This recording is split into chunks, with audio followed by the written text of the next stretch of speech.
Hi, this is Presh Talwalkar. In this video, I'm going to go over some comparison shopping math so that you can get the best value when you're shopping at the supermarket. All of the examples in this video are based on prices I saw on my recent trip to the supermarket. So let's do a first example. Let's say you're buying toilet paper and one package has 24 rolls for $6.99 and another package has 72 rolls for $17.99. Which option is cheaper? I'm going to explain a method so that you can figure this out in your head very quickly. The first step is you should round the numbers to the nearest dollar because that'll be good enough for our estimation purposes. The next step is I want you to get the two quantities equal, and the method we're going to use is we're going to scale up the smaller size. So in this case, 24 rolls is the smaller size, and we're going to scale this up until it's 72 rolls. So if we buy one package, we get 24 rolls. If we buy two packages, we're going to get 48 rolls, and it will be a cost of $14. If we buy a third package, we'll end up with 72 rolls for a cost of $21.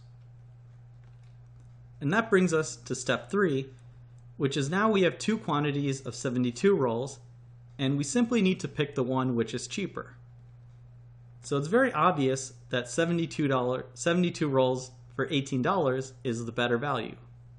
So in this case, 72 rolls for $18 is better than 24 rolls for $7. Let's do another example. Let's say you're shopping for oatmeal and one container has 18 ounces for $1.49 and another package has 42 ounces for $2.99. Which package offers the better value? We'll go through our three-step process. We'll first round the numbers to an even amount because that will be good enough for estimation purposes. Then we'll scale up the smaller size.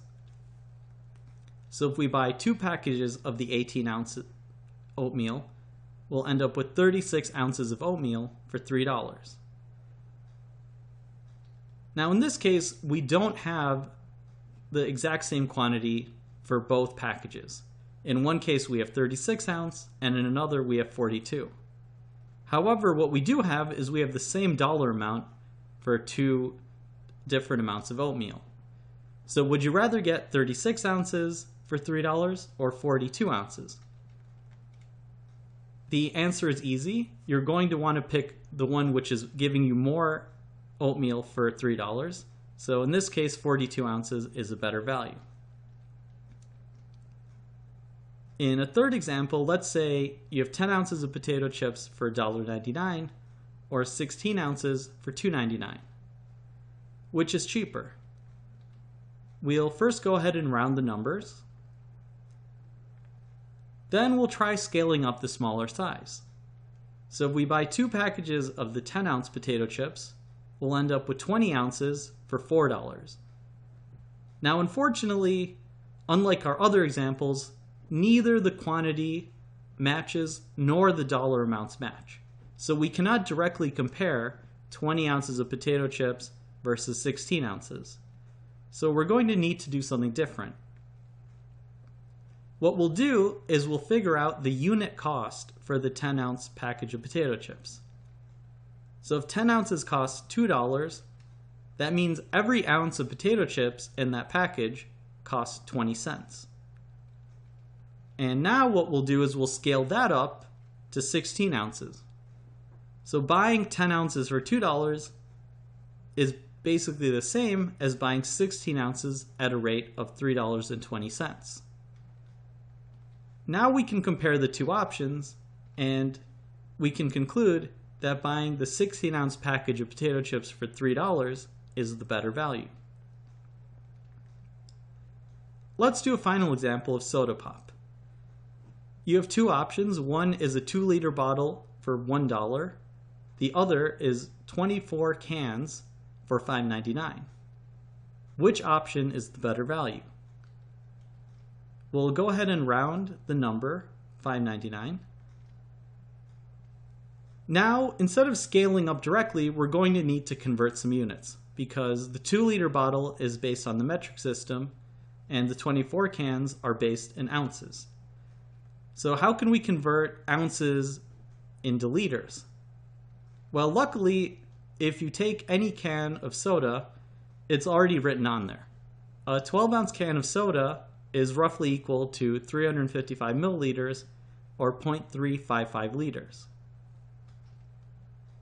So doing a little bit of math, that means 1 liter is roughly 2.8 12-ounce cans. Or a 2-liter bottle is roughly 5.6 cans. So now we're comparing the options of 5.6 cans for $1 versus 24 cans for $6. And we can go ahead and scale up the smaller size. So if we buy 4 2-liter bottles, that's roughly getting 22.5 cans for $4. We finally need to pick the cheaper option. So in this case, once again, neither the quantities nor the dollar amounts exactly match. But you can see that with the 2-liter bottle, you're basically paying the rate of 22.5 cans for $4, which is almost 24 cans. So the question is, for about 24 cans, do you want to pay $6 or do you want to pay $4? And it's obvious the cheaper option here is the 2-liter bottle.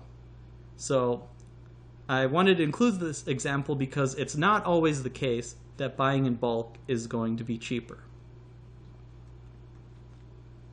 I hope you liked this video. Please subscribe to my channel. I make videos on math and game theory. You can also check me out on my blog Mind Your Decisions or on Twitter @PrushTallwalker.